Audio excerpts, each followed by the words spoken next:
স্বাগত জানাচ্ছি একাত্তর জার্নালের সঙ্গে আছি আমি মাহবুব হাসান। সংবাদ পর্যালোচনা ভিত্তিক নিয়মিত এই অনুষ্ঠানে আমরা খবরের নানান বিশ্লেষণ করি। পত্রপত্রিকায়, টেলিভিশন, ডিজিটাল মিডিয়া এবং নিউজ পোর্টালে যেসব খবর শিরোনাম হয়ে থাকে আমরা তা জানিয়ে দেই। সেই খবরের সঙ্গে যুক্ত মানুষদের আমরা সংযুক্ত করি আমাদের আলোচনার টেবিলে।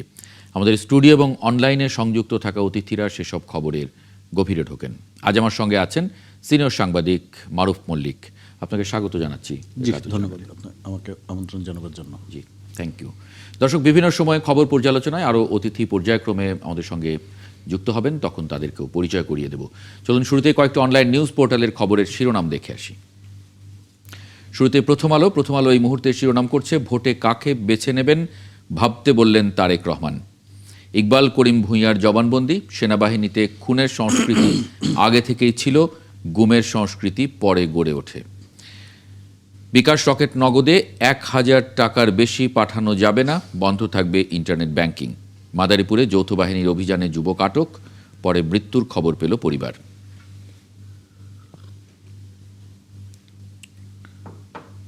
BDNews24.com পুরনো সুরে নতুন কথায় গানে গানে ভোটের প্রচার, একটি বিশেষ প্রতিবেদন করেছে তারা।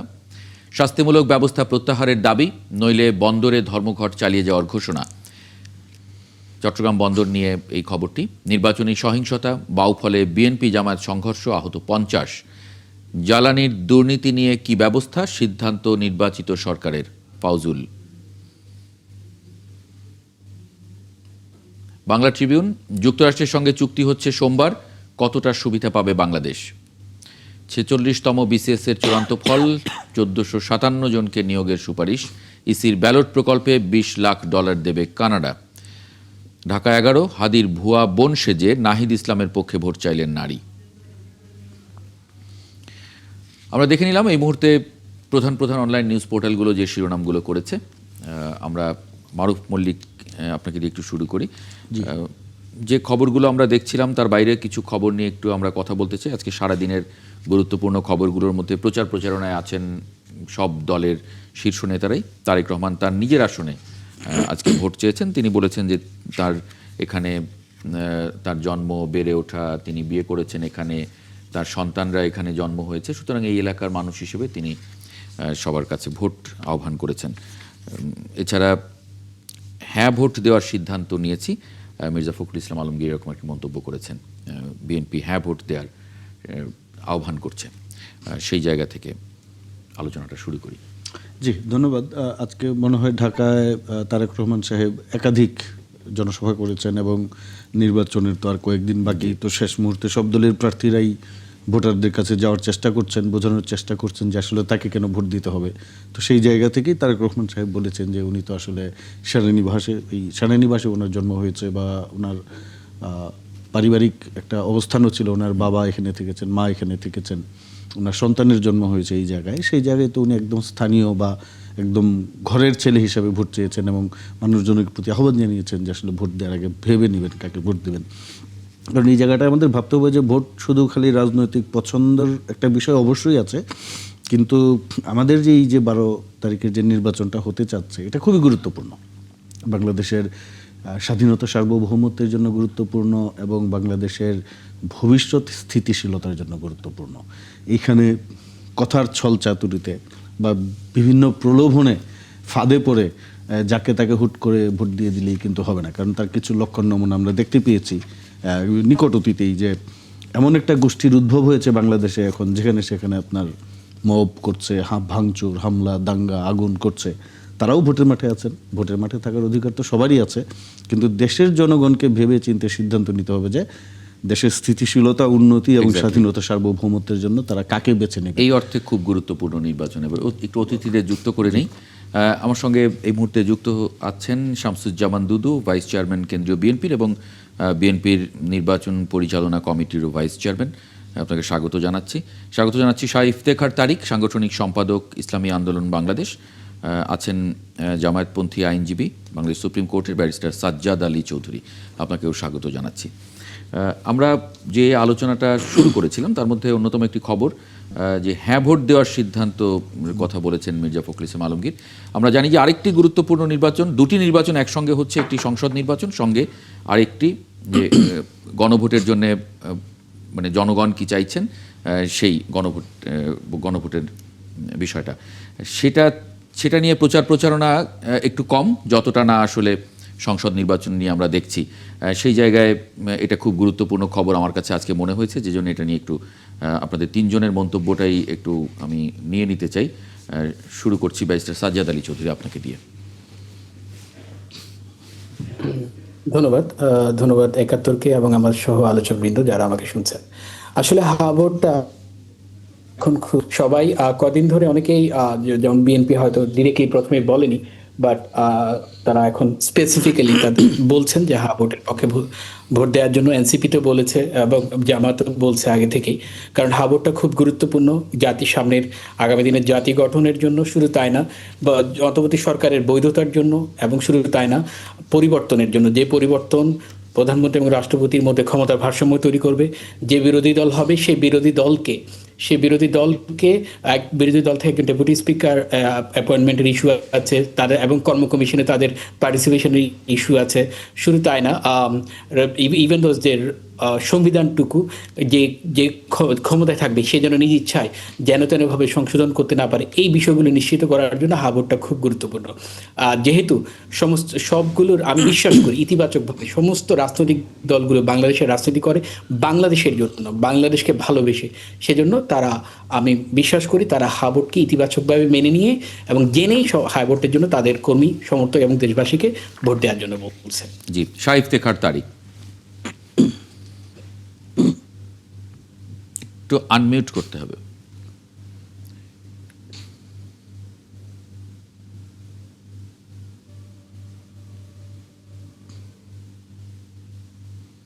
না হয়েছে, থ্যাংক ইউ।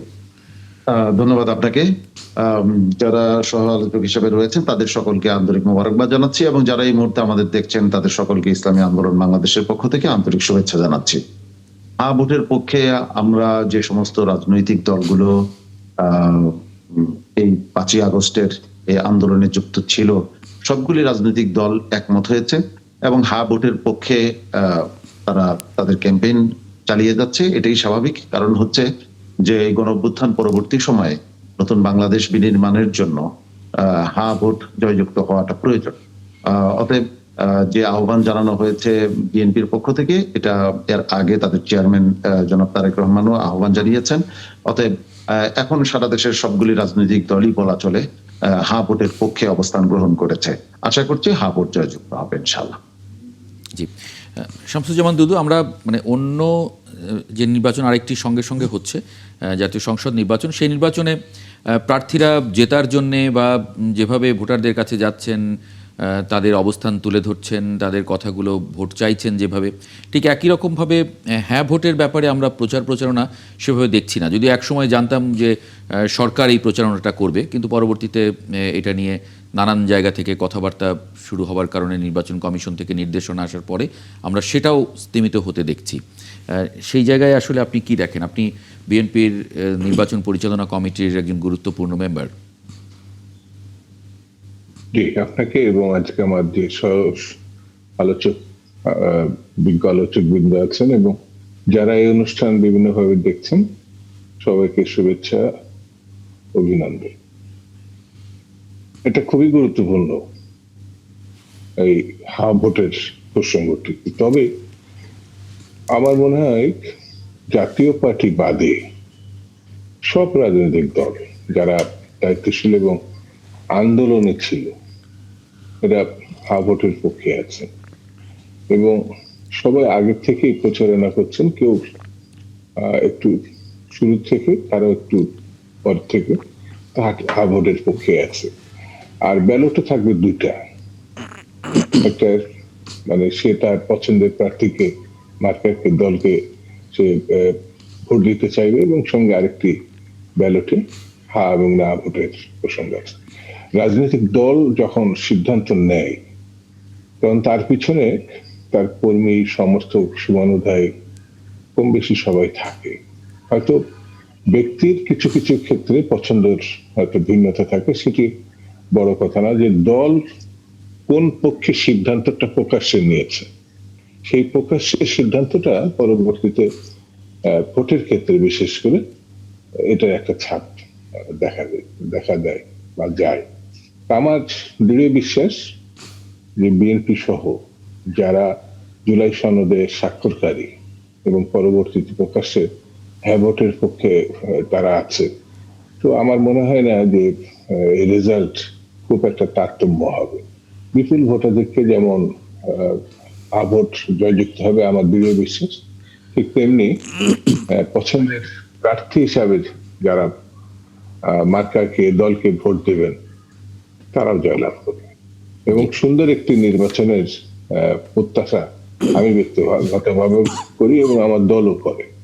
সেই জন্য আমার মনে হচ্ছে এই যে 2-3 দিন আছে, এই 2-3 দিন সময় যদি আমরা ভোটের পক্ষ আরো সক্রিয়ভাবে দৃঢ়তার সঙ্গে দলগতভাবে যার যার দলের অবস্থান থেকে বলি, তাহলে আর কোনো সমস্যা থাকবে বলে আমার কাছে মনে হয় না। মনে হচ্ছে না। কিন্তু মারুফ মল্লিক, আপনি আসলে কি দেখছেন? মানে যেরকম রাজনৈতিক দলগুলোর কাছে প্রত্যাশা ছিল যে ভোটারদেরকে হ্যাঁ ভোটের বিষয়টা, এই সংস্কারের বিষয়গুলো যেভাবে নিয়ে যাওয়ার একটা প্রত্যাশা ছিল, সেটা হয়েছে কিনা যদি 1 মিনিটে একটু বলেন। না, আমার কাছে মনে হয় না সেই রকম ভাবে হয়েছে, এবং আমি 3 জনের সঙ্গে প্রতি শ্রদ্ধা পোষণ করেই বলছি, আমার মনে হচ্ছে গণভোটের একটা বড় ধরনের ঝুঁকি আছে, না ভোটও জিতে যেতে পারে। এটা কেন আমার কাছে মনে হচ্ছে যে পুরো সংস্কারের যে বিষয়টা আমাদের সামনে সরকারের পক্ষ থেকে তুলে ধরা হচ্ছে, কিন্তু বিশাল এক শুভঙ্করের ফাঁকি আছে না। কিন্তু সব রাজনৈতিক দলগুলো যারা এই নির্বাচনে অংশ নিচ্ছে, প্রতিদ্বন্দ্বী সবগুলো দলই তো হ্যাঁ ভোটের পক্ষে তারা বলছে তাদের সমর্থকদের, ভোটারদেরকে ভোট দিতে। সেখানে জাতীয় পার্টি ছাড়া, যেটা শামসুজ্জামান দুদু বললেন, জাতীয় পার্টি ছাড়া অন্যরা সবাই তো হ্যাঁ ভোটের পক্ষেই বলছে, তাদের সমর্থকরা ভোট দিলে তো। হ্যাঁ, আপনি প্রশ্ন করতে পারেন যে কেন না ভোট জিতবে। এটার একটা বড় কারণ হচ্ছে সরকারের প্রতি অনাস্থা মানুষের। এই যে সংস্কার এবং গণভোটের আয়োজনটা করেছে সরকার, এবং সরকারের পক্ষ থেকে প্রথম দিকে গণভোটে হা ভোট দিন বিটিভিতে বিজ্ঞাপন প্রচার করা হয়েছে, পরে বিটিভি সেটা বন্ধ করেছে সমালোচনার মুখে। এই যে সরকার যখন এই হা ভোটের পক্ষে নেমেছে, তখন কিন্তু অবিশ্বাস, অনাস্থাটা তৈরি হয়েছে। এখন সব দল মিলে আহ্বান জানাতে পারে কৌশলগত কারণে, কিন্তু একটা লোক সংসদ নির্বাচনে হয়তো একটা মার্কায় ভোট দিবে, কিন্তু হা ভোট না ভোট দেওয়ার ক্ষেত্রে সেটা ব্যক্তিগত চিন্তা ভাবনা করতে পারে। ঠিক আছে, এটা নিয়ে তাহলে একটু অতিথিদের কাছে যাব। আমি একটা ছোট্ট বিরতি নিয়ে ফিরি, কারণ আপনি যে পয়েন্টটাতে এসেছেন সেটা আসলে আলোচনা করাটা খুব গুরুত্বপূর্ণ মনে হচ্ছে আমার কাছে। দর্শক, একটা ছোট্ট বিরতি নিয়ে ফিরছি, একাত্তর জার্নালের সঙ্গে পাবো আশা করি। দেখে নিলাম অন্যান্য সংবাদভিত্তিক টেলিভিশনগুলো কি শিরোনাম করেছে আজ। মোটামুটি কাছাকাছি শিরোনাম। আমরা যে আলোচনায় ছিলাম এটি একটু খুব ছোট ছোট করে শেষ করতে চাই। ব্যারিস্টার সাজ্জাদ আলী চৌধুরী, আপনাকে আরেকবার একটু এটা নিয়ে জিজ্ঞেস করতে চাই যে দলগুলো আসলে জনগণকে ঠিকভাবে বোঝাতে পারেনি বলে কি মনে করেন?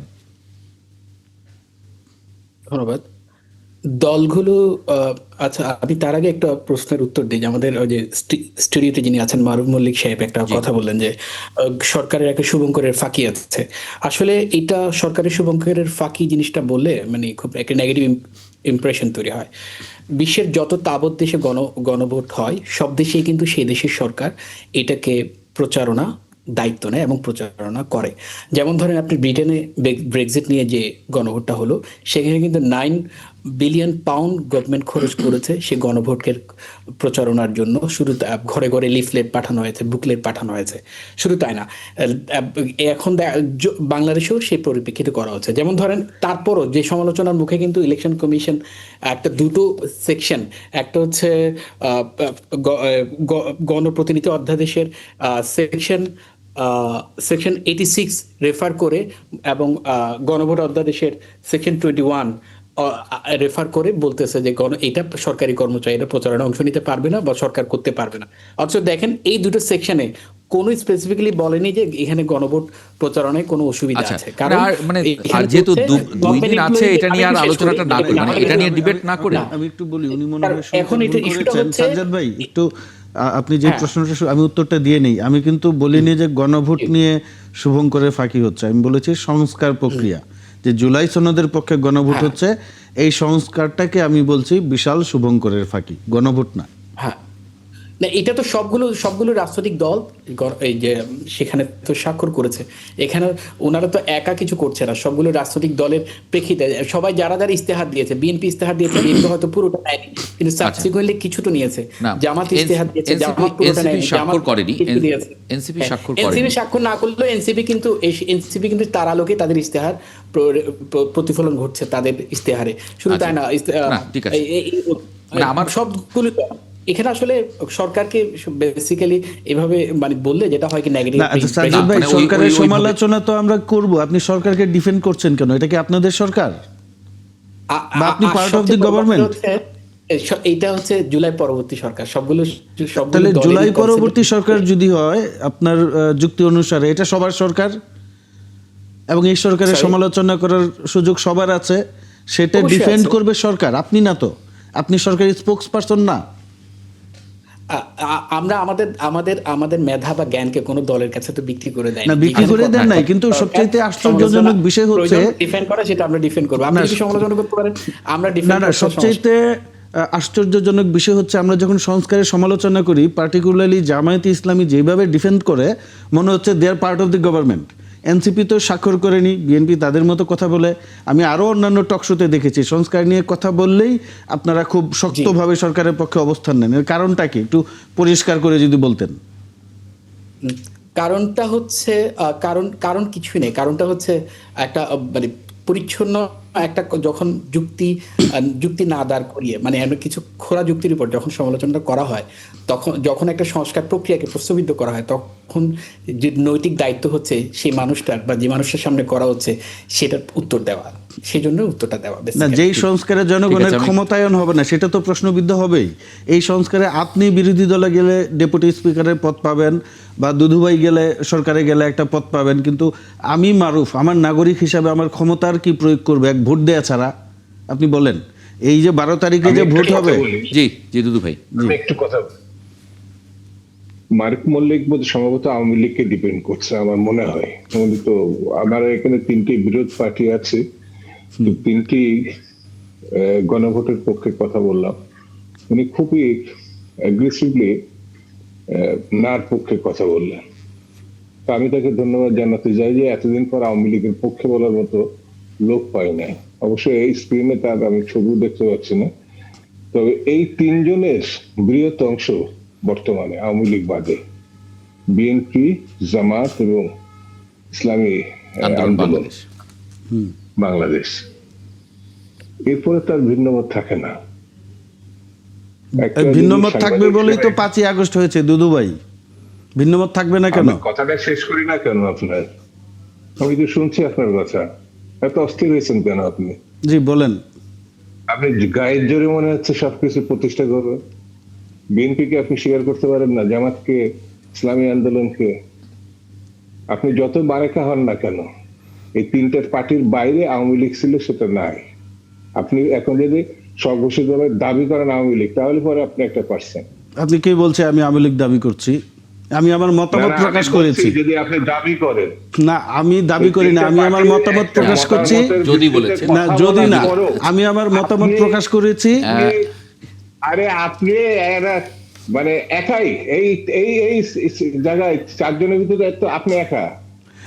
আমি আমার মতামত প্রকাশ করব না তাই বলে? না, 100বার করবেন। না, আমার মনে কিন্তু হয় আপনি আমাকে আওয়ামী লীগ বলছেন কেন?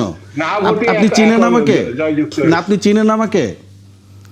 আমি চিনবো না কেন আপনার? তাহলে আপনি আমাকে আওয়ামী লীগ বলছেন কেন? আচ্ছা, আমার মনে হয় যে আরে ভাই, আলোচনাটা আমরা আপনার না বাড়াই। আমি না, না, আমি একটু দুঃখিত। আমি আমার মত প্রকাশ করেছি। প্লিজ মারুফ ভাই উনি কি আমার মত দুদু প্রকাশ ভাই, করতে দিবেন না নাকি? মানে আমার যে বিষয়গুলো নিয়ে আলাপের ছিল সেই বিষয়গুলো কিন্তু আমি শুনছি। আর আমরা কথা বলতে গেলে আপনি এমন ভাবে চেপে যাচ্ছেন, মনে হচ্ছে আমাদের কথা বলারই কোনো সুযোগ দেবেন না। না, আপনি যেটা কমেন্ট করেছেন আমি উত্তর দিয়েছি। ঠিক আছে শামসুজ্জামান দুদু, আমার মনে হয় যে আপনি যদি এইখানে আপনার এই স্ক্রিনে আমি স্পষ্ট করে বলি, ইতিমধ্যে হ্যাঁ ভোট জয়যুক্ত হয়েছে। 4 জনের 3 জনই হ্যাঁ ভোটকে ডিফেন্ড করছে, তারা তার পক্ষে ভোট দেবে। জি, সেহেতু আজকে আর এই হ্যাঁ না ভোটের আর আলোচনার কোনো সুযোগ নেই। জি, এটাও ঠিক। আমার মনে হয় এই আলোচনাটা আমরা আর বাড়িয়ে না নেই।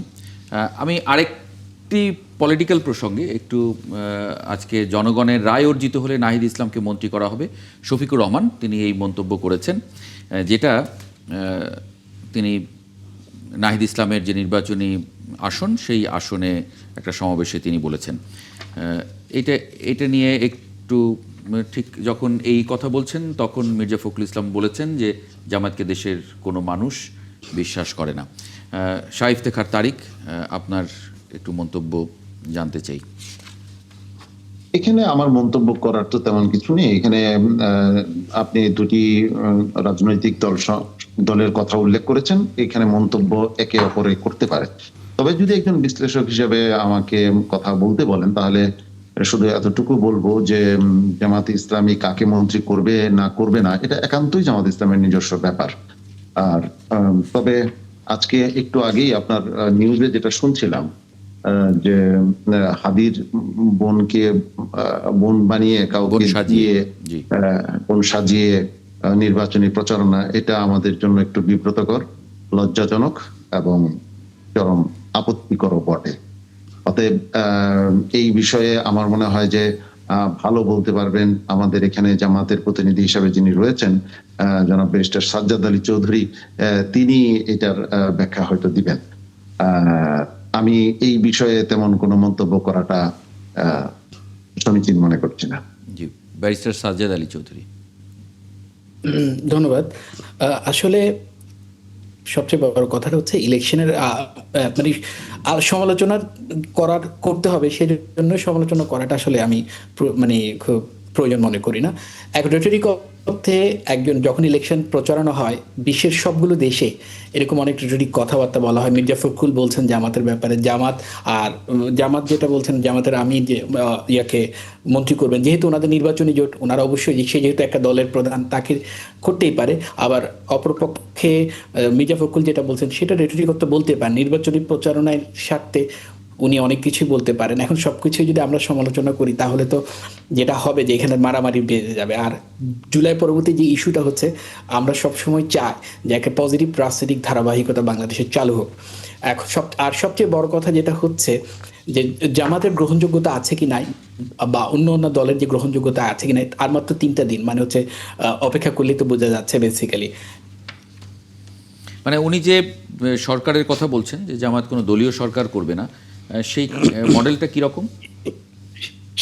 সবচেয়ে বড় কথা হচ্ছে জামাতের যে ম্যানিফেস্ট বা জামাতের আমির স্পেসিফিক্যালি সবসময় বলছেন যে তারা সব দলের অংশগ্রহণে চায়, মানে একটা সরকার গঠন করতে চায়। তাহলে বিরোধী দল থাকবে না? আমি একটু শেষ করি।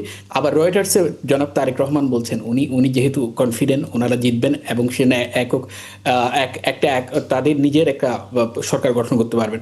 অপরদিকে ওনাদের যদি নির্বাচনী ম্যানিফেস্টে দেখা যায় উনিও কিন্তু অন্তর্ভুক্তিমূলক সরকার গঠন করতে চায়, এরকম ম্যানিফেস্টে একটা ছোট একটা জায়গা আমার চোখে পড়েছে। এখন সবচেয়ে বড় কথা হচ্ছে দুটো জিনিসই করা যায়, কারণ দুটো জিনিসই একটা, কারণ সেকশন আর্টিকেল 70 যদি কোনো কারণে যদি বার না হয়ে থাকে, যেখানে একজন এমপি তার মত পরিবর্তন বা দলের এগেইনস্টে ভোট দেওয়ার ইস্যু ছাড়া সংবিধানে কিন্তু কোনোভাবে বার নাই যে সব দলের অংশগ্রহণ মিলে একটা সরকার করার ক্ষেত্রে।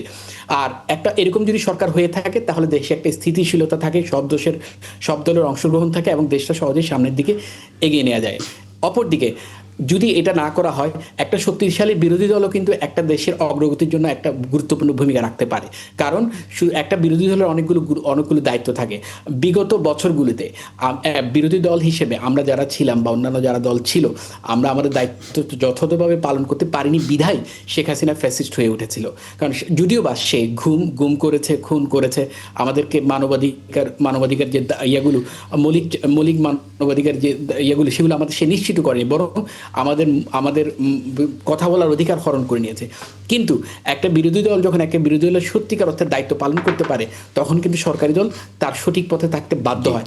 সরকারি দল তার মানে জামায়াত সরকারে গেলে কি করবে সেই ধারণাটা আপনারা দিচ্ছেন, জামায়াত বিরোধী দলে গেলেও দায়িত্বশীল ভূমিকা পালন করবে, সেটাও আপনারা বলছেন। শামসুজ্জামান দুদু, আমরা দেখছি যে নির্বাচনী প্রচারে খুবই আক্রমণাত্মক নানান ধরনের ভাষা ব্যবহার হচ্ছে, কোথাও কোথাও সংঘর্ষও দেখছি।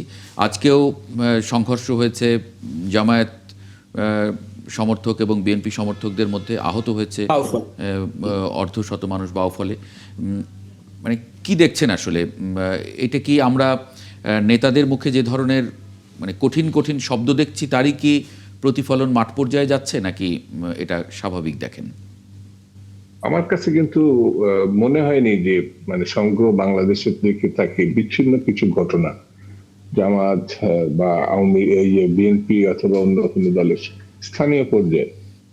তবে এটা ঠিক বিএনপি বা অন্যান্য রাজনৈতিক দলগুলোকে একটু আরেকটু ধৈর্যশীল হতে হবে, কারণ একেবারে আমরা কিন্তু এই পর্যন্ত মোটামুটি বলা যাবে মোটা দাগে যে এই নির্বাচন যেভাবে স্বপ্নের নির্বাচনই বলবো আমি, দীর্ঘ আন্দোলন সংগ্রাম ত্যাগ গুম নির্যাতন, এটা ভালো নির্বাচনের জন্য তো এই দেশের মানুষ এত ত্যাগ স্বীকার করেছে। এবং মোটামুটি আর 2-3 দিনের ঘটনা যে ঘটনাগুলো হয়েছে এটাকে আমি দুঃখজনক ঘটনা বলবো, কিন্তু এটা খুব সিরিয়াস বা বড় হিসাবে আমি দেখতে চাই না, এই কারণে যে এগুলো বিএনপি জামাত বা ইসলামী আন্দোলন বা অন্যান্য যারা এখন অংশীদার তাদেরকে নিয়ন্ত্রণ করতে হবে, একটু সজাগ থাকতে হবে যাতে এটা আর না বাড়ে। এটা আমার কাছে মনে হয়েছে। টিআইবির মন্তব্য নিয়ে আসলে কি দেখেন? টিআইবি বলছে যে পরিবেশ তারা ঠিক সেরকম দেখছে না, সেরকম ভালো দেখছে না, নির্বাচনী পরিবেশ নিয়ে তাদের বক্তব্য আছে। না, টিআইবি তার মতো করে সে বলতে পারে, আমি তাদের সঙ্গে দ্বিমত করছি না। তবে এ পর্যন্ত 54 বছরে যতগুলো নির্বাচন হয়েছে সেই তুলনায় এখনো পর্যন্ত মোটা দাগের ঘটনা ওই রকম নাই, হয়তো একটা মার্ডার হয়েছে আর বিচ্ছিন্ন কিছু ঘটনা। আমি এই জন্যই বলছি যে যেভাবে রক্তপাত সাধারণত গত প্রতি সরকারের সময় হয়েছে, মানে আওয়ামী লীগের সময়, তো তখন তো তারা একই দল নির্বাচন করছে, তারা তাদের মধ্যে কিন্তু অনেকগুলো ঘটনা তারা ঘটিয়েছে। সেই অর্থে কিছু ঘটনা ঘটছে না এটা তো আমি বলছি না, ঘটনা অবশ্যই কিছু কিছু ঘটছে, সেটা বিচ্ছিন্ন ঘটনা দিয়ে। আর প্রতিটি রাজনৈতিক দলকে আরো বেশি ধৈর্য, সহিষ্ণুতা, পারস্পরিক সহমর্মিতা এবং শ্রদ্ধাবোধ এটা রেখেই কিন্তু কাজ করতে হবে। প্রতিদ্বন্দ্বিতা তো থাকবে, আর ভাষা প্রয়োগের ক্ষেত্রেও যারা বক্তা হিসাবে বিভিন্ন জায়গায় করছেন তাদেরকেও আমি আমার পক্ষ থেকে বলবো যে ভাষাও একটা ঘটনা। আজকে জামায়াত একটা ভাষা আজকে জামায়াত ইলেকশন কমিশনে অভিযোগ করেছে যে প্রশাসনের একটি অংশ পক্ষপাত করছে সেই জায়গায়। না, আমি তাদেরকে কোনোভাবেই ইয়ে করছি না, তারা তাদের মতো করে যেটা দেখছে বা বুঝছে বা সেগুলো তারা তো বলতেই পারে। এখন নির্বাচন কমিশনই এখন পরিচালনার, মানে সরকার কিন্তু এই সময় কাজ করে না, করে নির্বাচন পরিচালনায় সরকার মানে তাকে অনুসরণ করবে। সেটা তাদের যে যারা অভিযোগকারী সেটা গুরুত্ব সহকারে গ্রহণ করে দেখা উচিত যে কোনো জায়গায় ত্রুটি বা কোনো জায়গায় বিচ্যুতি আসে না। এই যেমন জামাত ইসলামের প্রধান ডাক্তার শফিক সাহেব বলেছেন যে নায়েব সাহেবকে ওনারা জয়লাভ করলে মন্ত্রী, এটা তো বলতে পারেন, কারণ নায়েব সাহেবের দল এবং জামাত ইসলাম একটা ফ্রন্ট ভুক্ত, তারা জয়লাভ করে সেই ফ্রন্ট কি করবে মতামত তারা দিতে পারে। আবার বাংলাদেশ ইসলামী আন্দোলন তারা তাদের মতো করে বলবে, বা বিএনপির মতো করে সিদ্ধান্ত নিবে। এটা নিয়ে তো বিতর্ক করার আমার মনে হয় না যে কোনো কিছু আছে। হ্যাঁ, কোনো সুযোগ আছে বলে আমার কাছে মনে হয় না। জি মারুফ মল্লিক, টিআইবির ওই বক্তব্য এবং আজকের ঘটনার সঙ্গে শামসুজ্জামান দুদু যে বললেন যে না পরিবেশ এরকম, নির্বাচনের সময় আসলেই তো আমরা তো অনেকগুলো নির্বাচনে নানান ধরনের সংঘর্ষ তো আসলে দেখি, সেই অর্থে কি এবার আসলে পরিবেশ কেমন দেখেন? পরিবেশ খুব একটা খারাপ মনে হচ্ছে না, কিন্তু ধরেন শেরপুরে একজন মারা গিয়েছে, আজকে দেখলাম ভোলায় সংঘর্ষ হয়েছে, বা এর আগেও মনে হয় ভোলায় একদিন জামাতের লোকজন এই ইসলামী আন্দোলনের লোকজনকে ধরে মারধর করেছে। তো এই একটু সংযত আচরণ করতে হবে আমি মনে করি, এবং টিআইবি তো তার জায়গা থেকে বলেছে যে পরিবেশটা ভালো বা খারাপ তারা ওই স্ট্যান্ডার্ডে বিবেচনা করে, তাদের কাছে তো একটা সংঘর্ষই গ্রহণযোগ্য না। কিন্তু আমার যেটা মনে হচ্ছে যে উস্কানিমূলক আচরণ থেকে প্রত্যেকটা দলকেই বিরত থাকতে হবে, এবং এই জায়গায় পার্টিকুলারলি আমাকে যদি নাম বলতে বলেন, আমি বলবো জামাত ইসলামীকে অত্যন্ত সংযত আচরণ করতে হবে। কারণ শেরপুরের ঝিনাইদহে যে ঘটনাটা ঘটেছে, ঝিনাইগাতি, হ্যাঁ, ওইখানে যে ঘটনাটা ঘটেছে সেইখানে কিন্তু বিএনপির প্রার্থী গিয়ে ওই ভদ্রলোককে বোঝাচ্ছিলেন যে আপনি একটু ধৈর্য ধরেন বা আপনি অন্য দিক দিয়ে যান। ইউএনএও ছিল, পরবর্তীতে আমরা ইউএনওর কথা দেখেছি, তার বক্তব্য দেখেছি, কিন্তু উনি গো ধরলেন যে ওই দিক দিয়েই যাবেন। এখন ওই জায়গায় বিএনপি সমর্থকরা উত্তেজিত ছিল, তাদেরকে ঠান্ডা করতে তো সময় দিতে হবে। আর যেটা হয়েছে যে এই জামাতের একটা বদভ্যাস আছে যে সমাবেশে গিয়ে সামনের সারিতে বসে পড়া। এটা যখন তাদের 4 দলীয় জোট ছিল সেখানেও আমরা দেখেছি যে খালেদা জিয়ার সমাবেশে শিবিরের ছেলে পেলে আগে বসে থাকতো, পরে ছাত্র দলের সঙ্গে এটা নিয়ে আবার সংঘর্ষ হয়েছে। ওই সময় আর কি সংঘর্ষ না ঠিক, মানে কথা কাটাকাটি হয়েছে। তো আমরা দুদুভাই যেটা বললেন যে আমরা একটা স্বপ্নের নির্বাচন করছি, সেই নির্বাচনের আপনি ইশতেহারের প্রোগ্রামে গিয়ে সব চেয়ার দখল বসে থাকবেন, এখন বড় দল হিসাবে বিএনপি তো তার প্রতিক্রিয়া দেখাবে। পাশাপাশি ওই দিন আবার বড় দল হিসাবে বিএনপিরও কিন্তু সংযত আচরণ করা উচিত ছিল বা দায়িত্বশীল আচরণ করা উচিত ছিল, যেটা আমি মনে করি যে একটা করার প্রবণতা স্থানীয় বিএনপির এমপি প্রার্থীর মধ্যে ছিল। উনি, আমরা ভিডিওতে দেখেছি জামাতের সেই প্রার্থীর সঙ্গে কথা বলছেন, পুলিশ কথা বলছেন। তো কেন যেন মনে হচ্ছে আমার কাছে এই মুহূর্তে মনে হচ্ছে যে জামাত চাচ্ছে অনেক ধরনের উস্কানিমূলক কথাবার্তা বলে, এতদিন তারা যেটা অনলাইনে করতো, এই ধরেন এদের একটা বট বাহিনী আছে যেই রকম অশ্রাব্য অরুচিশীল ভাষায়, কুশ্রী ভাষায় গালিগালাজ করে, এটা তো বিএনপির তারেক রহমান সাহেবকে নিয়েও করা হয়েছে ঢাকা বিশ্ববিদ্যালয়ের ক্যাম্পাসে। এখন তাদের একটা সুবিধা আছে, তারা বলে যে এটা তো অরাজনৈতিক, মানে গুপ্ত রাজনীতির যে সুবিধা, এই জিনিসটা কিন্তু এখন তারা রাজনীতির মাঠে আনতে চাচ্ছে। কেন আনতে চাচ্ছে? এটা তাদের কি স্ট্র্যাটেজি? তারা কি শক্তি প্রদর্শন করতে চাচ্ছে বা রাজনীতির মাঠ দখল করতে চাচ্ছে কিনা আমরা সেটা জানি না।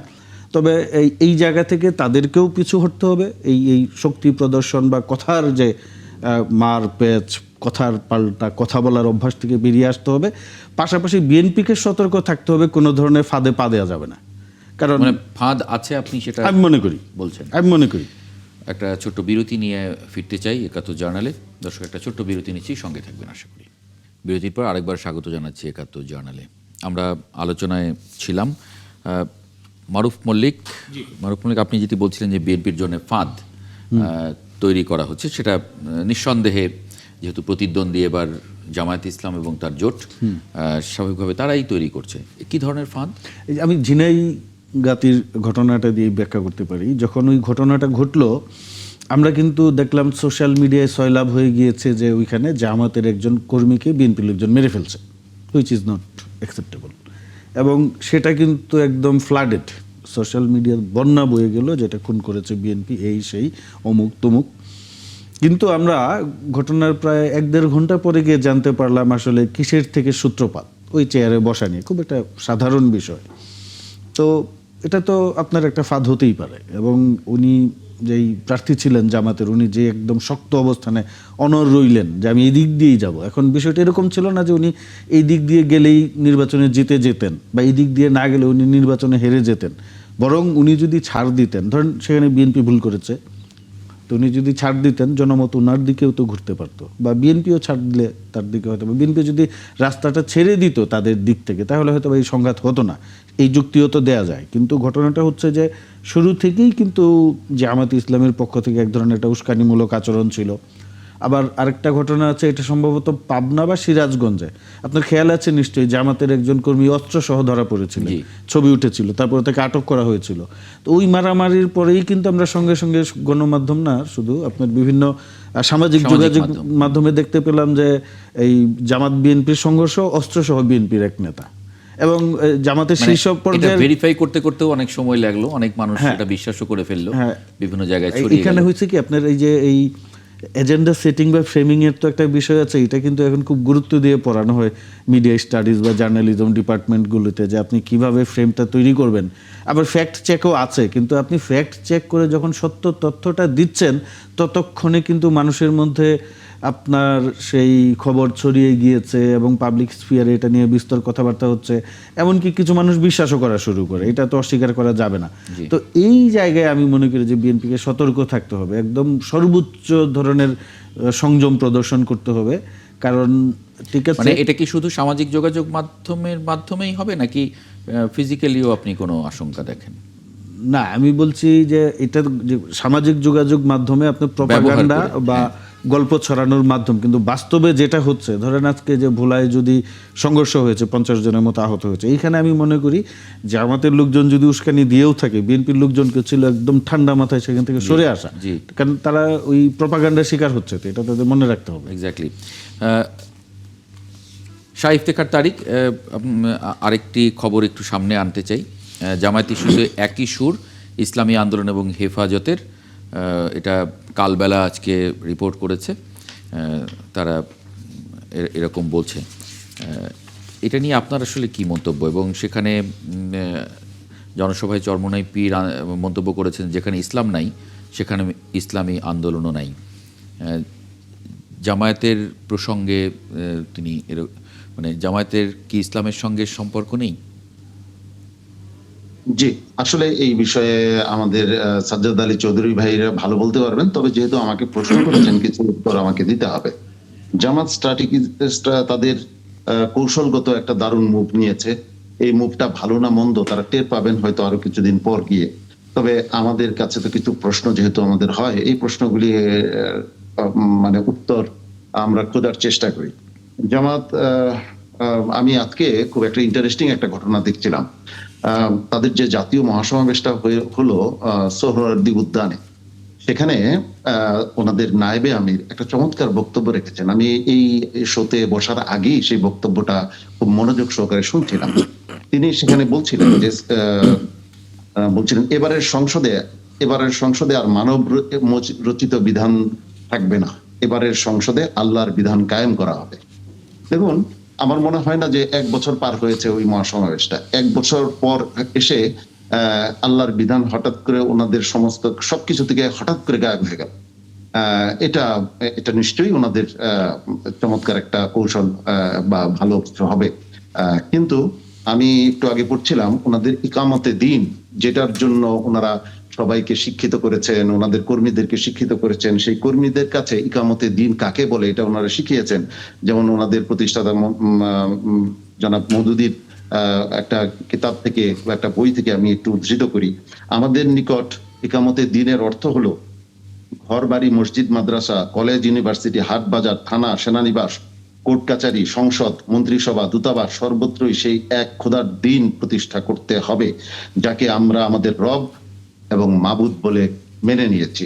আমি কোট আনকোট, আমি এই মাত্র এই যে বই থেকে আমি উদ্ধৃত করলাম। তো এখন ইকামতের দিন ওনাদের বোধহয় উচ্চারণে একটু সমস্যা হয়। কারণ হচ্ছে যে এর কারণ কি? এর কারণ ওনাদের আরেক নায়েবে আমির বলেছেন যে ওনাদের সাথে মার্কিন যুক্তরাষ্ট্রের একটা আলোচনা হয়েছে, ওনারা এক্সট্রিমিস্ট না, ওনারা মানে তার মানে আমরা ধরে নিতে পারি যে এটা হয়তো একটা কারণ। আচ্ছা, আমি এখানে কয়েকটা বিষয় একটু বলি বিনয়ের সাথে। ওনারা সফলতার সাথে যে কাজগুলো করেছেন, আমাদের সাজ্জাদ আলী ভাই এই বিষয়গুলিকে নিশ্চয়ই করবেন। দেখুন, 1947-এর হিস্ট্রি আমরা জানি, 47-এ জামাত ইসলামের স্ট্যান্ডটাও আমরা জানি, 1971-এ ওনাদের স্ট্যান্ডটা আমরা জানি, 1986-তে ওনাদের স্ট্যান্ডটা আমরা জানি। 86-র স্ট্যান্ডটা নিশ্চয়ই দর্শকরা আরো ভালো বলতে পারবেন, এবং আমাদের এখানে সাজ্জাদ আলী চৌধুরী সাহেব উনিও নিশ্চয়ই জানেন 86-র স্ট্যান্ডটা। 1991-এর স্ট্যান্ডটা খুব গুরুত্বপূর্ণ। 1991-এর স্ট্যান্ডে ওনারা বলেছিলেন যে আল্লাহর আইন চাই, সৎ লোকের শাসন চাই। ওনারা সম্ভবত 18টা আসন পেয়েছিলেন, এবং তখন কোন দলই, বিএনপিও না, আওয়ামী লীগও না, সরকার গঠন করতে পারছে না। সেই সময়ে ওনারা আল্লাহর আইনের যে ভোটগুলি ওনাদের বাক্সে জমা হয়েছিল, সেই আল্লাহর আইনের ভোটগুলি ওনারা সমর্থন দিয়েছিলেন বিএনপিকে, কোনো প্রকার কোনো আল্লাহর আইনের শর্ত ছাড়াই।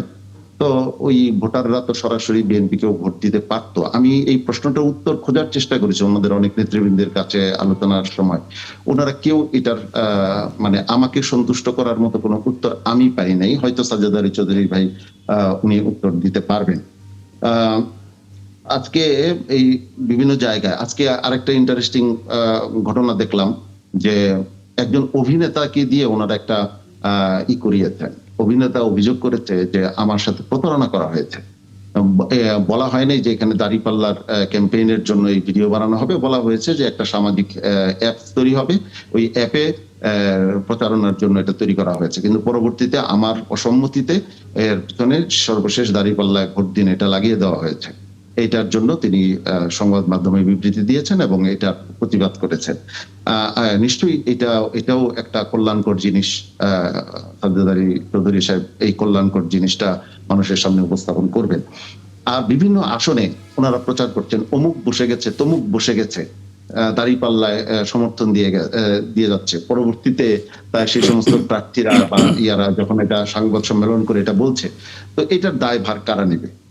আচ্ছা, আরেকটা চমৎকার কথা, একটা দারুণ প্রজন্ম গড়ে তুলেছেন সাজ্জাদ আলী চৌধুরী ভাইরা, যে প্রজন্ম মানে সৎ লোকের শাসন প্রতিষ্ঠার জন্য অত্যন্ত কার্যকর, এবং তারা যে কোনো মানুষকে নির্দ্বিধায় রেড লাইট এরিয়ার ভাষায় আক্রমণ করতে পারেন অনলাইনে, এবং এর মাধ্যম দিয়েই একটা সুশাসন প্রতিষ্ঠিত হবে।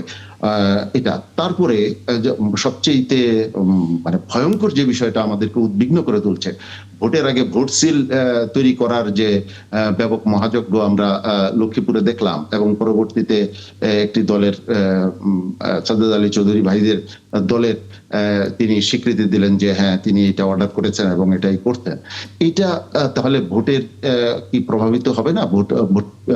ভোটকে কারচুপি করার জন্য এই ঘটনাটা কিভাবে ওনারা দেখছেন? এবং সর্বশেষ আপনি যেটা বলেছেন, হেফাজত নয় শুধু, এখন ওনাদের দলীয় জোটের, এমনকি এনসিপির, খেলাফত মজলিসের এবং বিভিন্ন জন প্রার্থী বিভিন্ন জায়গায় ওনারা সংবাদ সম্মেলন করে বলছেন আমাদের সাথে প্রতারণা করা হয়েছে।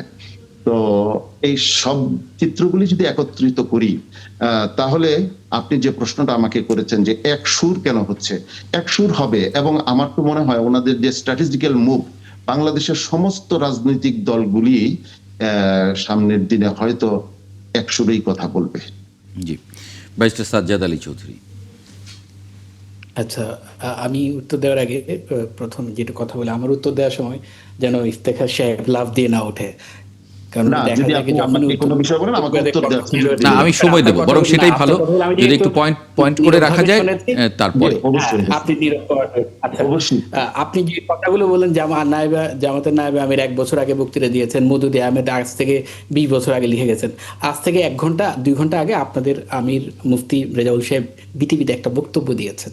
আমার মনে হয় আপনি খুব মনোযোগ সহকারে সেটা শুনেছেন। সেখানে উনি ইলেকশন ম্যানিফেস্টোটা খুব সুন্দরভাবে বলেছেন। সেখানে উনি বলেছেন বাংলাদেশের সংবিধান নাকি সমস্যাগ্রস্ত। আচ্ছা, ধরে নিলাম সমস্যাগ্রস্ত।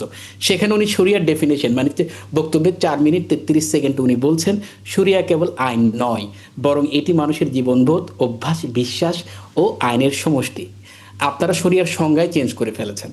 তাহলে শরিয়াটা কি সেটা ওর একটু উত্তর দেওয়া উচিত। এখন সবচেয়ে বড় কথা হচ্ছে, আপনারা ইসলামী নীতিতে দেশ পরিচালনা করবেন সেটা বলছেন। ইসলামী নীতিতে দেশ পরিচালনা করতে হলে সংবিধান চেঞ্জ করতে হবে। আর এই যেই সংবিধানকে আপনারা মানেন না, সেই সংবিধানের অধীনে আপনারা ইলেকশন করছেন, সেই সংবিধানের অধীনে আপনারা নির্বাচন কমিশনে নিবন্ধিত হয়েছেন। তাহলে এগুলো কি জন্য করছেন?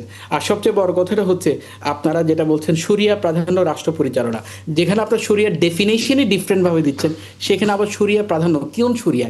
ইসলামী শরিয়া নাকি অন্য শরিয়া? সেই শরিয়াটা একটু আমাদের কাছে ক্লিয়ার করবেন। এরপর হচ্ছে আপনারা নারীদের কথা বলেন, জামাতের নারী নাই, জামাতের নারী আছে, জামাতের নারীর, আপনারা বলছেন জামাতে শুধু নারীর অগ্রাধিকার দিবেন, কোথায় অগ্রাধিকার দিবেন সেটা কিছু বলেন নাই। এরপর আরো বলছেন যে আপনারা যদি ইসলামী শাসন কায়েম করেন, তাহলে আপনারা জাকাত কি ফান্ডের ব্যাপারে আপনাদের নির্বাচনী ম্যানিফেস্টো কিচ্ছু নাই। আর যদি শরিয়া ভিত্তিক আইন চালু করেন, তাহলে আমরা তো সবাই মাইনরিটি হয়ে যাব, হিন্দু জনগোষ্ঠী, পাহাড়ি জনগোষ্ঠী সব তো মাইনরিটি হয়ে যাবে। তাহলে তাদের উপর জিজিয়া দিতে হবে, সে ব্যাপারেও আপনারা কিছু বলেন নাই। সবচেয়ে বড় কথা হচ্ছে 47-এ জামাত পাকিস্তান চায় নাই, জামাত চাইছে অখণ্ড ভারত, জামাত পাকিস্তান চায় নাই। 71-এ কি চেয়েছে? আমি শেষ করি প্লিজ, আমি আগে রিকোয়েস্ট করে রেখেছি। আচ্ছা, 71-এ জামাত কি চেয়েছে? 71-এ চেয়েছে জামাত পাকিস্তান, যে অখণ্ড পাকিস্তান। তো এখন তারপরে কি 86-তে জামাত ইলেকশনে পার্টিসিপেট করেছে, অন্য দলে তো পার্টিসিপেট করেছে। 91-তে কি করেছে? আজকে যে বিএনপির সাথে তাদের এত কষ্ট হচ্ছে, সেই বিএনপির সাথে তারা দিতেই পারে, কারণ খালেদা জিয়াকে সবাই এখনো শ্রদ্ধা করে, তখনও শ্রদ্ধা করতো, আগামীতেও শ্রদ্ধা করবে। সবচেয়ে বড় কথা হচ্ছে, আপনারা সবাই এক কেন জানেন? আপনারা জিতার জন্য ইলেকশন করতেছেন না, আপনারা জামাতকে পেছন থেকে টেনে ধরে হারানোর জন্য ইলেকশন করছেন। আপনাদের জেতার যদি টার্গেট থাকতো, এই যে ধরেন আপনাদের আপনাদের যে ইভেন দোজ আপনি তো ইলেকশন করতেছেন, আপনার ইলেকশনের কি বলবো, আপনার ইলেকশনের হলফনামা, এই যে আপনাকে 30 লক্ষ টাকা দিয়েছে, আপনি দেখাচ্ছেন আপনার ইলেকশন হলফনামায় যে আপনার দল এই 30 লক্ষ টাকার আয়ের উৎস কি। একটা যে দল 30 লক্ষ টাকা একসাথে দিতে পারে, আপনার বলছে যে আপনি 258টা আসনে 30 লক্ষ টাকা হলে যে হাজার হাজার কোটি টাকা, এগুলো দলের উৎস কোথায়?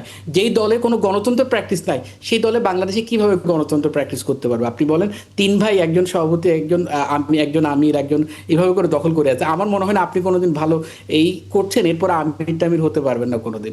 যার কারণে এখন যে দলে গণতন্ত্র প্র্যাকটিস নাই, সে দলে বাংলাদেশ কি গণতন্ত্র গণতন্ত্র বাস্তবায়ন করবে? সবচেয়ে বড় কথাটা হচ্ছে আপনাদের এই যে যেগুলো সব কিছু জগা খিচুড়ি, আপনারাও যেটা করছেন, জামাতকে বারবার প্রশ্নবিদ্ধ করছেন কেন? পাকিস্তানে তো নামের আগে ইসলাম রাখা আছে, পাকিস্তান কি ইসলামী রাষ্ট্র কায়েম করতে পেরেছে? পারে নাই। বরং পাকিস্তান হচ্ছে মুসলমানদের জন্য একটা বার্ডেন। আপনি তুরস্কের দিকে, তুরস্ক পুরো ইসলামী রাষ্ট্র, ইসলামী বিশ্বকে লিড করছে না, তারা কি সেখানে কি মহিলাদেরকে কি বার করে রেখেছে? বরং সবচেয়ে বড় সায়েন্টিস্ট, সবচেয়ে বড় এই কাজগুলো তো মহিলারা করছে সেখানে। আমার কথা হচ্ছে শুধু সমালোচনার জন্য সমালোচনা না করে, কুতর্কের জন্য কুতর্ক না করে, গঠনমূলক কিছু করলে মানুষ আমরা থেকে অনেক কিছু শিখবে। ধন্যবাদ। একটা বিরতি নেই, বিরতি নিয়ে আমি আসি। বিরতি নিয়ে আসি। জি, আমি মারুফ মল্লিকের কেউ একটু যুক্ত করবো এই আলোচনায়। দর্শক, একটা ছোট্ট বিরতির পরে ফিরছি, সঙ্গে পাবো আশা করি। মারুফ মল্লিক, আমরা যে আলোচনার মধ্যে ছিলাম আপনারটা শেষ করে তারপর একটু তারিক ভাইয়ের কাছে যাই।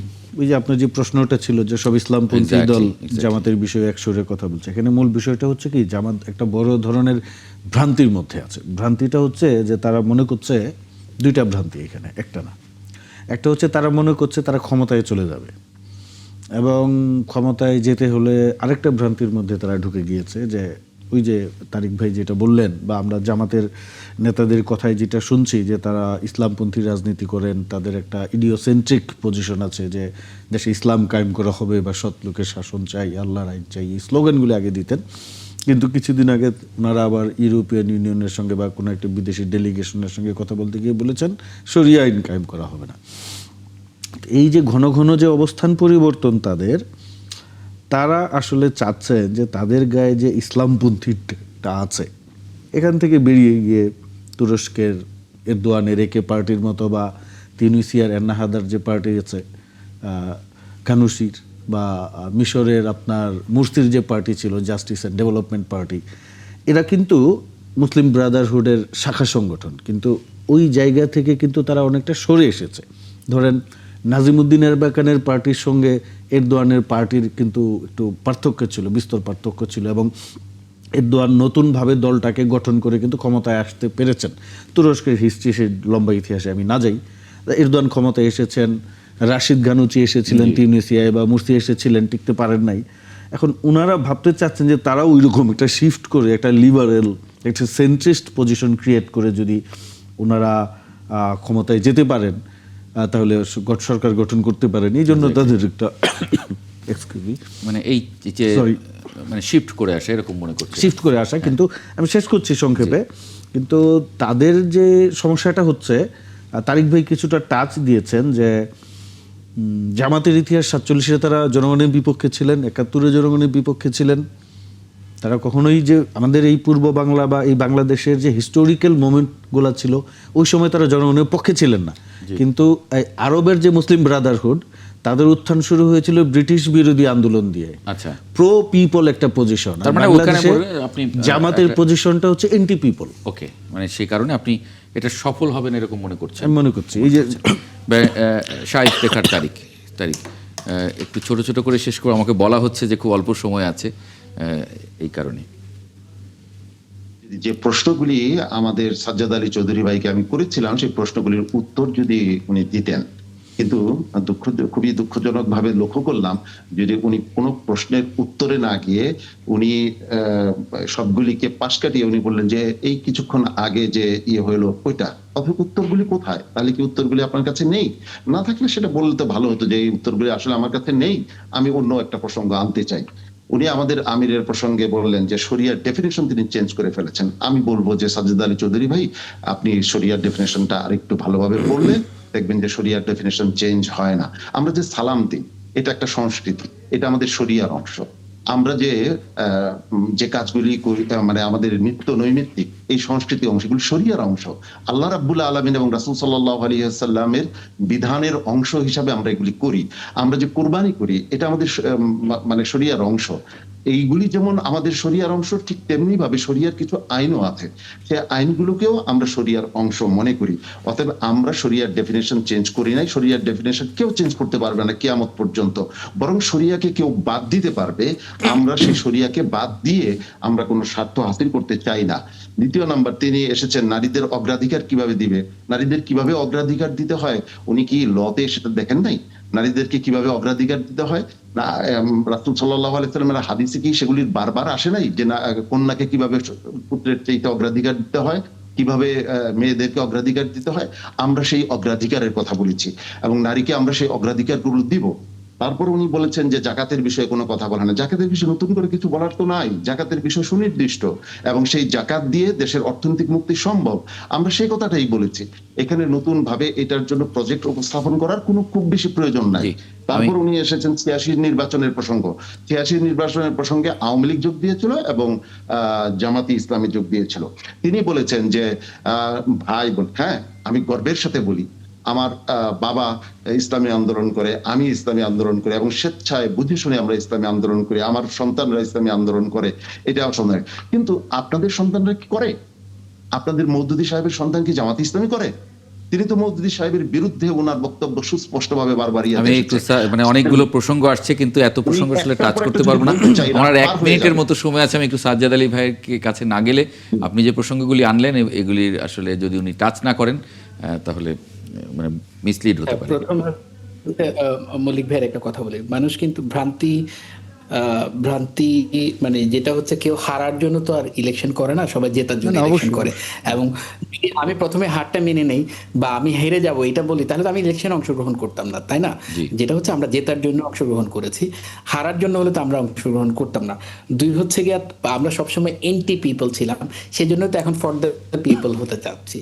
কারণ তখনকার যারা দায়িত্বশীল ছিল তারা ভুল করেছে, এখন তারা ভুল করেছে বিদায় আমরা ভুল করব, সেটা তো হতে পারে না। আর সবচেয়ে বড় কথাটা হচ্ছে যে আমি আসলে সিম্পল একজন লয়ার, আমার কোনো জামাতে কোনো পোস্টও নাই, জামাতে কোনো পদবিও নাই, যার আনফরচুনেটলি আমি তাদের লয়ার ছিলাম একটা লম্বা সময় ধরে, সেই জন্য তাদের এই কথাগুলো ভালো। ঠিক আছে, আমাকে শেষ করতে বলছে। আমি এই আলোচনাটা আজকে খুবই দুঃখিত না, আমি আমি আমি ক্ষমা চাই, মানে আমাকে শেষ করতে বলা হচ্ছে, তাহলে আসলে ওনাকেও সময় দিতে হবে, আপনাকেও সময় দিতে হতো। ধন্যবাদ দিতে চাচ্ছি। আমি আসলে সবাইকেই ধন্যবাদ দিচ্ছি, থ্যাংক ইউ। আর যদি আরও নিশ্চয়ই অনেক কিছু বলার ছিল আমাদের, শেষ করতে পারলে ভালো হতো। দর্শক, একটা এই পর্যায়ে ৭১ জার্নাল শেষ করছি। আমার অতিথিদেরকেও ধন্যবাদ জানাই, মারুফ মল্লিক আপনাকেও ধন্যবাদ জানাচ্ছি যুক্ত হবার জন্য, শাইখ ইফতেখার তারিক এবং ব্যারিস্টার সাজ্জাদ আলী চৌধুরী আপনাদেরকেও ধন্যবাদ।